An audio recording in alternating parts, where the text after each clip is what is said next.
Hello everyone, this is Pradeep Suchitra and today we will discuss a new function called habitual past, or we can also say past habit. આપણે હવે આજે જે function જોવાના છે તેનું નામ છે હેબિચ્યુઅલ પાસ્ટ, જેને પાસ્ટ હેબિટ પણ કહી શકાય છે. બરાબર છે, એટલે કે ભૂતકાળની ટેવ અથવા તો જે ક્રિયા આપણે ભૂતકાળમાં નિયમિત રીતે અવારનવાર કોઈ કરતા હોઈએ અથવા તો તે ક્રિયા કરવાની આપણી ટેવ હોય તેવું દર્શાવવા માટે અહીંયા હેબિચ્યુઅલ પાસ્ટ નામના ફંક્શનનો ઉપયોગ થાય છે.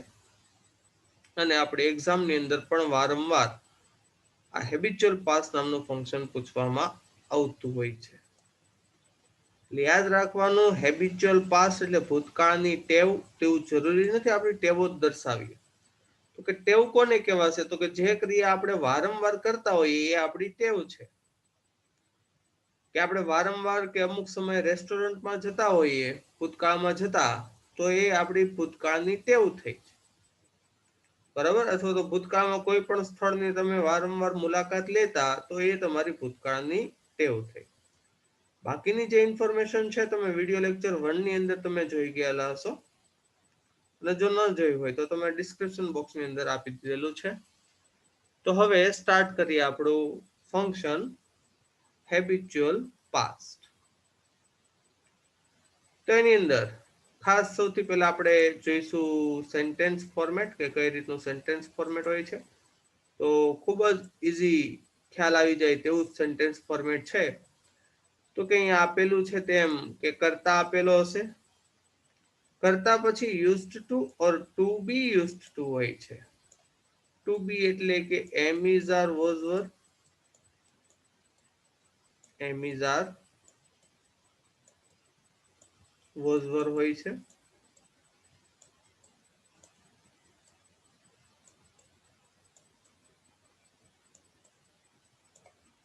અને પછી એઝ યુઝ્યુઅલ યુઝ ટુ નામના વર્ડનો ઉપયોગ કરવામાં આવેલો હોય છે. બરાબર છે? એમ ઇઝ આર વોઝ વર પછી ટુ બી યુઝ ટુ નામના વર્ડનો ઉપયોગ કરવામાં આવેલો હોય છે. જેનાથી આપને ખ્યાલ આવે છે કે આ યુઝ ટુ છે એટલે કે એ આપણને હેબિચ્યુઅલ પાસ્ટ દર્શાવે છે. બરાબર? ભૂતકાળની ટેવ દર્શાવે છે, કે ભૂતકાળમાં જે વારંવાર ક્રિયા કરતા હોઈએ છીએ તે દર્શાવી રહ્યું છે.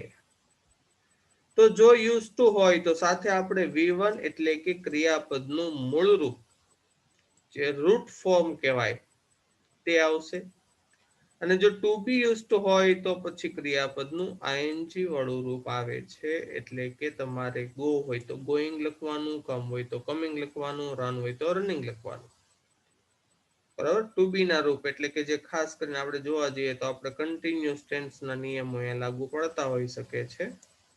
અને પછી કર્મ અને અન્ય શબ્દ, બસ આટલી જ વાક્ય રચના છે. તમારે એમાં ફર્સ્ટલી મોસ્ટલી છે ને આપણે માત્ર યુઝ ટુ પૂછવાની શક્યતા હોય છે, વારંવાર પૂછતા હોય છે. યુઝ ટુ સાથે V1 નું રૂપ આવે છે. બરાબર છે? અને ટુ બી યુઝ ટુ હોય તો પછી તમારે આઈએનજી વાળું રૂપ આવે છે. આટલી બાબત તમારે ધ્યાનમાં રાખવાની છે. તો યુઝ ટુ આવે એટલે આપણે V1 નું રૂપ, જે પણ ક્રિયાપદનું મૂળ રૂપ હોય, એ આપણે લખવાનું થતું હોય છે. બસ આ એક જ વાક્ય રચના છે હેબિચ્યુઅલ પાસ્ટની અંદર, જે પાસ્ટ હેબિટ દર્શાવે છે તેની અંદર. હવે જોઈએ આપણે તેના કેટલાક એક્ઝામ્પલ્સ. તો અહીંયા એક્ઝામ્પલ્સ આપી દીધા છે, 5 એક્ઝામ્પલ છે. તો વિડીયો પોઝ કરીને એક્ઝામ્પલ નોટ ડાઉન કરી સોલ્વ કરવાનું ટ્રાય કરો, અને પછી તમે સોલ્વ કરી નાખો, પછી વિડીયોને કન્ટિન્યુ કરો, જેથી કરીને તમને તમારી ભૂલ સમજાઈ શકે. જે વિડીયો લેક્ચર 1 ના આધારે આપણે એક્ઝામ્પલ સોલ્વ કરી શકીએ છીએ. તેમ છતાં હવે આપણે ફર્સ્ટ 5 એક્ઝામ્પલ છે સોલ્વ કરીશું, કે કઈ કઈ રીતના આપણે જવાબ લખી શકાય છે. બરાબર? તો લેટ સ્ટાર્ટ. તો ફર્સ્ટ આપણે એક્ઝામ્પલ આપી દીધું છે અહીંયા. આઈ યુઝડ ટુ નથી આપેલું, હે ને? ઓકે, ચાલો. પછી પ્લે ક્રિયાપદ આપી દીધું છે, અને હેબિચ્યુઅલ પાસ્ટ કીધું છે, કે પાસ્ટ હેબિટ કીધું છે, એટલે ભૂતકાળની ટેવ દર્શાવવાનું કીધું છે. તો આપણે ઉપયોગ શેનો કરવાનો છે? યુઝ. એટલે હવે અહીંયા શું લખવાનું થશે? ટુ લખવાનું થતું હોય, પછી શું લખવાનું થતું હોય? V1 નું રૂપ લખવાનું થતું હોય. તો કે ક્રિયાપદનું મૂળ રૂપ તો અહીંયા આપી જ દીધું છે. પછી કર્મ અને અન્ય શબ્દ લખવાનું થતું હોય તો એ આપેલા નથી, તો હું મારી રીતે ગમે તે લખી શકું છું. તો જોઈએ શું આવે છે. ચાલો, તો કે ફર્સ્ટ સેન્ટેન્સમાં સૌથી પહેલા આપણે આઈ યુઝ તો લખી જ દેવાના છીએ. પછી શું મૂકવું પડશે મારે? To play. ટુ પ્લે શું કામ? તો કે અહીંયા જે તમને દેખાય છે તો ટુ આવ્યું છે. પછી અહીંયા જે આ V1 દેખાય છે, V1 નું રૂપ આવ્યું છે પ્લે. તો શું રમવાનું એ કઈ આપણે ક્લિયર કરવામાં આવેલું નથી. તો આની રીતે જેમ કે રમવાની ક્રિયા છે તો હું મારી રીતે કોઈ પણ લખી શકું, કે ચાલો ફૂટબોલ લખી શકું, અન્ય શબ્દો લખી શકું. ઇન ધીસ ગાર્ડન, કે I use to play football in this garden, એટલે એવું કહેવા માંગે છે કે અમે આ ગાર્ડનમાં ફૂટબોલ રમતા, એટલે અવારનવાર રમતા આવતા હોવા જોઈએ એમ. બરાબર છે. આ રીતે આપણે આનો જવાબ લખી શકાય છે. અને બીજી રીત જોઈએ તો કે આઈ યુઝ ટુ પ્લે, એ તો ફિક્સ જ આવવાનું છે, પ્લે જ આવવાનું છે ક્રિયાપદ, કારણ કે પ્લે આપણે બ્રેકેટની અંદર આપી દીધેલું છે. તો કર્મ હું મારી રીતે બદલાવી શકું છું. તો કે ક્રિકેટ લખી શકીએ છીએ. ઇન ધી સ્કૂલ, કે હું સ્કૂલમાં હતો ત્યારે હું ક્રિકેટ રમતો. બરાબર, કે જ્યારે અવારનવાર ક્રિકેટ રમવાનું થતું સ્કૂલમાં ત્યારે રમતો, હવે રમતો હોઈ શકે નહીં. તો આ રીતે આપણે આન્સર લખી શકીએ છીએ. બહુ ઇઝીલી આન્સર મળી જાય છે આના, અને બહુ ઇઝી ફંક્શન છે. કે યુઝ ટુ છે તો સાથે V1 નું રૂપ લખવાનું છે, ને અન્ય શબ્દો લખીને આપણે આગળ વધી જવાનું હોય છે. તો હવે જોઈએ નેક્સ્ટ એક્ઝામ્પલ. એની અંદર શું કહેવામાં આવ્યું છે? તો કે વેન જય વોઝ અ યંગ બોય, પછી આ જો કોમા આપી દીધેલું છે કે જ્યારે જય છે, યંગ બોય નો મતલબ એવો થાય નાનો હતો ત્યારે. પછી કીધું છે વિઝિટ, એટલે ક્રિયાપદ આપી દીધું છે. વિઝિટ એટલે મુલાકાત લેવી. હેબિચ્યુઅલ પાસ્ટ એટલે પાસ્ટ હેબિટ, એટલે કે આપણે યુઝ ટુ નો ઉપયોગ કરવાનો છે. તો અહીંયા જુઓ, અહીંયા તો અડધું સેન્ટેન્સ વેન વાળું સેન્ટેન્સ આપી જ દીધું છે. હવે આપણે અહીંથી સેન્ટેન્સ શરૂઆત કરવાની છે. તો કે સૌથી પહેલા શું કરીશું? તો કે સૌથી પહેલા આપણે ખ્યાલ છે તેમ આપણે આગળનું વાક્ય તો લખી જ નાખવાના છીએ. પછી શું કરવાના છીએ? તો કે હવે અહીંયા સેન્ટેન્સ આખું લખવું પડશે આપણે. તો સૌથી પહેલા કર્તા લખીશું અહીંયા. તો કે કર્તા એટલે ક્રિયા કરનાર. ચાલો, કોની વાત થાય છે? વિઝિટ લે કોણ લેતું હશે? જયની જ વાત થાય ને, કે જય જ્યારે નાનો હતો ત્યારે. તો એના માટે આપણે કર્તા તરીકે કોણ લખી શકીએ છીએ?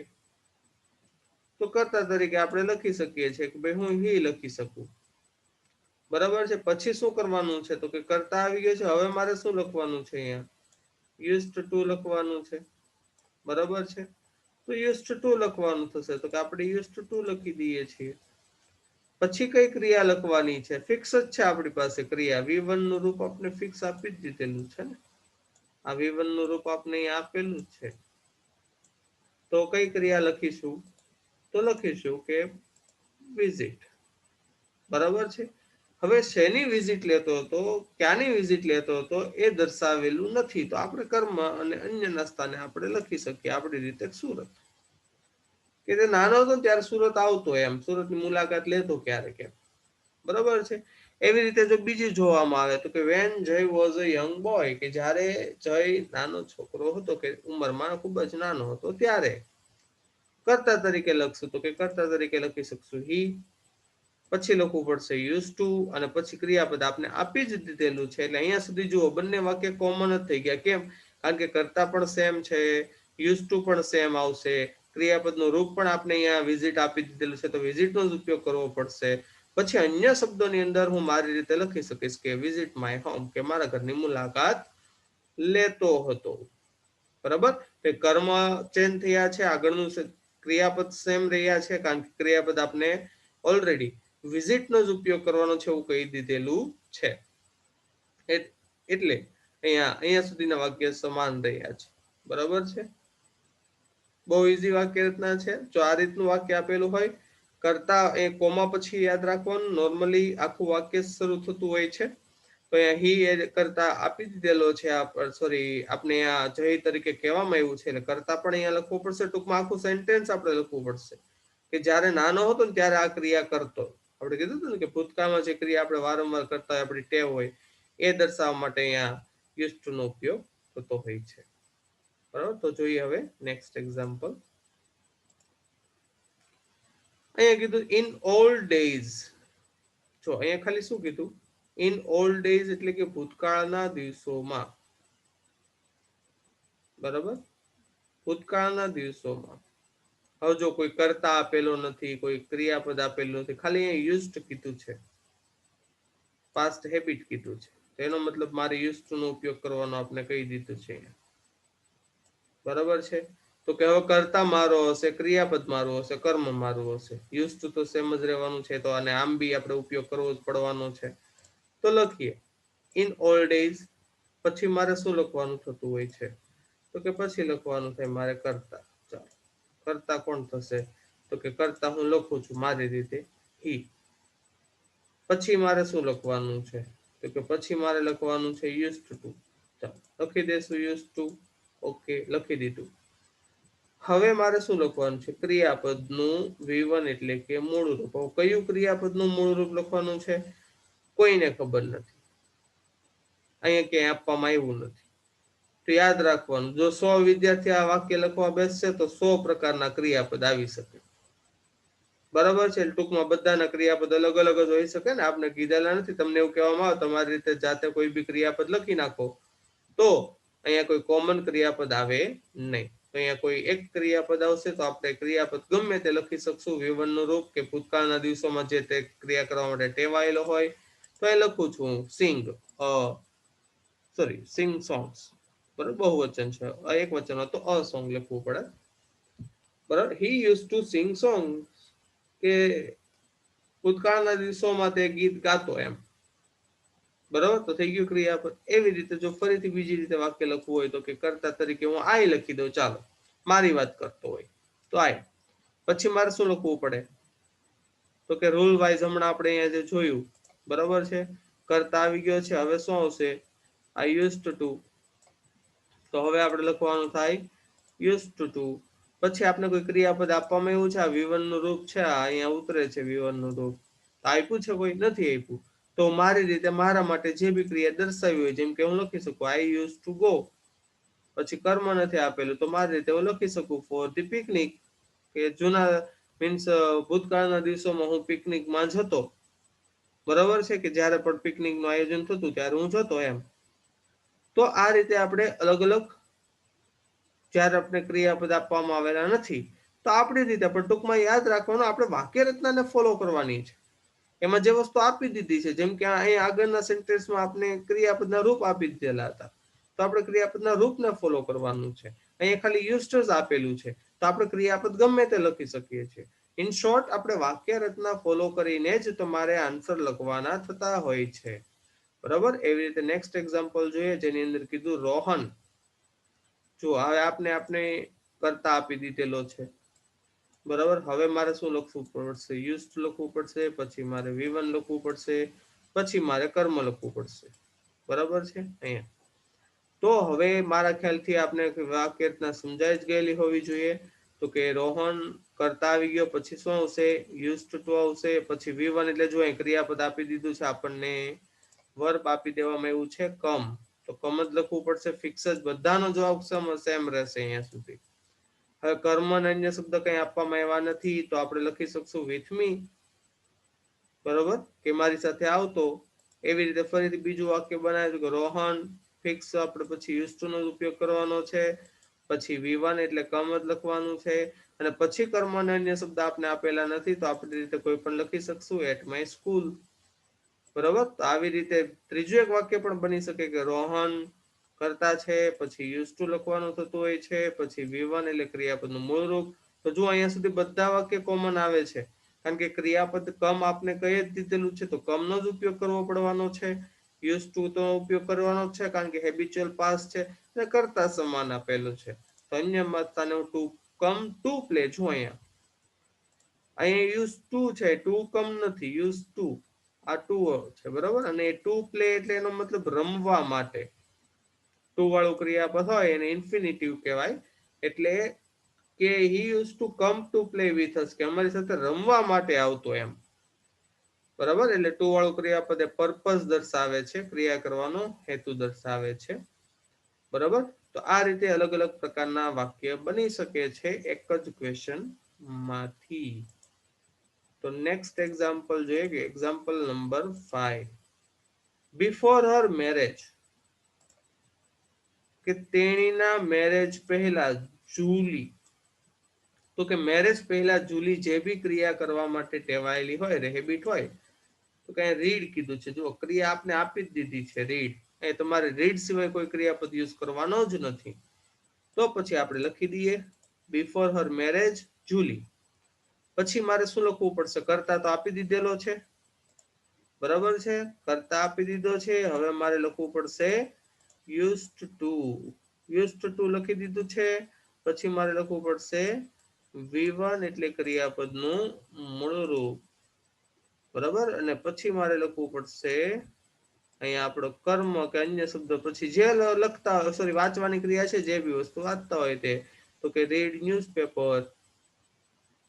એવી રીતે બીજું એક્ઝામ્પલ બનાવ્યું હતું બિફોર હર મેરેજ જુલી, પછી યુઝડ ટુ. ક્રિયાપદ તો સેમ જ છે, જો બંને વાક્ય સેમ જ થઈ ગયા, યુઝડ ટુ અને રીડ. પછી શું વાંચે છે?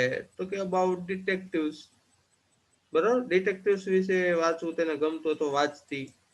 Before Har marriage Julie use to read, બરાબર. બાયોગ્રાફીસ, તો કે બાયોગ્રાફી વાંચતી. તો આ રીતે અલગ અલગ વાક્ય બની શકે છે. જો વાક્ય રચના સમાન જ છે, પણ એની પૂછવાની જે સ્ટાઇલ છે, પૂછવાની સ્ટાઇલ અલગ અલગ હોઈ શકે છે. જે અલગ અલગ આપણે પૂછવાની જે સ્ટાઇલ છે એ જોઈ લીધી આપણે અહીંયા, કે જે રીતે અલગ અલગ રીતે સવાલો પૂછવામાં આવી રહ્યા છે. અને આ ફંક્શન છે ખૂબ જ ઈઝી છે, ખૂબ જ ટાઈમ સ્પેન્ડ કરવાની એમ તો આપણે એમાં જરૂર પડતી નથી. ખાલી યાદ રાખવું પડે છે કે યુઝ ટુ સાથે V1 નું રૂપ હોવું પડે, તો આપણે આ આન્સર છે વ્યવસ્થિત રીતે લખી શકીએ છીએ. અને ઘણી વાર આખો એવું જરૂરી નથી અહીંયા સુધી સેન્ટેન્સ અડધું આપ્યું હોય. અહીંયા જુઓ, અહીંયા ખાલી આગળનું સેન્ટેન્સ આપ્યું છે, કરતા આપેલું છે, બાકીનું વાક્ય આપણે કમ્પ્લીટ કરવું પડે. અથવા તો જે એક્ઝામ્પલ નંબર 2 જોયું હતું વેન વાળું, તેની અંદર આપણે કરતા યુઝ ટુ V1 આખું વાક્ય લખવું પડે.